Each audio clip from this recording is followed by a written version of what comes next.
ప్రభునందు ప్రియమైన నా సహోదరి సహోదరులందరికీ ప్రభునామం నేను వందనాలు చెప్తున్నాను.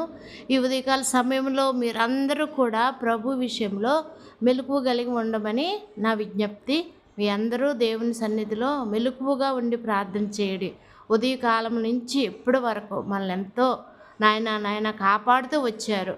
ఉదయం ఈ సంవత్సరం 2026 మొదలుకొని మొదటి నెల మొదటి తారీఖు నుంచి ఈ రెండో నెల 22వ తారీఖు వరకు మనల్ని సజీవులుగా ఉంచారు అంటే గొప్ప ధన్యత.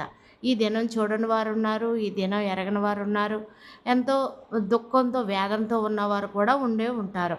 కానీ మనమైతే సజీవులుగా ఉన్నాము.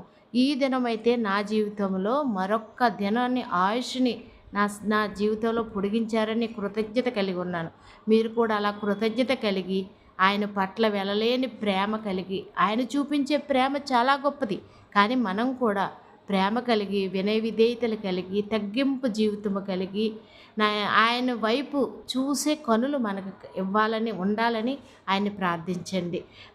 క్రైస్తత్వం అంటే ఎక్కడో వెనుకబడ్డ తరగతుల్లో బడుగు వర్గాల్లో ఉన్న క్రైస్తత్వం అని చాలామంది భక్తుల ద్వారా వింటున్నాను. కాదు, కృతజ్ఞత. క్రిస్టియానిటీ అంటే కృతజ్ఞత. క్రిస్టియానిటీ అంటే దీన మనసు. క్రిస్టియానిటీ అంటే విధేయత, వినయం, ప్రేమ, ఎదుటివారి పట్ల శ్రద్ధ. ఇన్ని లక్షణాలు కలిగింది క్రిస్టియానిటీ.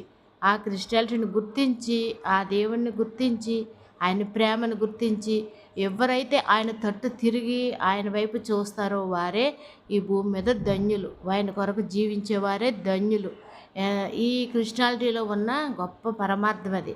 మీరు హిందూస్ అయితే గుడికెళ్ళి కొబ్బరికాయలు కొడతారు. ఎందుకు? ఆయన అడిగారు ఆ కొబ్బరికాయలు? కాదు, మీ కఠినమైన ఆ హృదయాన్ని అక్కడ బ్రద్దలు కొట్టమని. దానికి నిదర్శనం ఈ మాట నేను ఎప్పుడో చిన్నప్పుడు విన్నాను, కొబ్బరికాయ కొట్టడం గురించి. అప్పటి నుంచి నాకు అది మైండ్లో ఉండిపోయింది.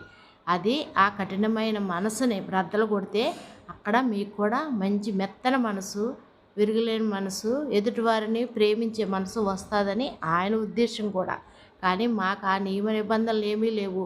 మా అంతటా మేమే తగ్గించుకుంటూ మోకాళ్ళు వేసి ఆయన సన్నిధిలో, మీరైనా మోకాళ్ళు వేసి ఎప్పుడైతే ప్రార్థిస్తారో మిమ్మల్ని మీరు తగ్గించుకున్నట్టే, దీనత్వం కలిగి ఉన్నట్టే.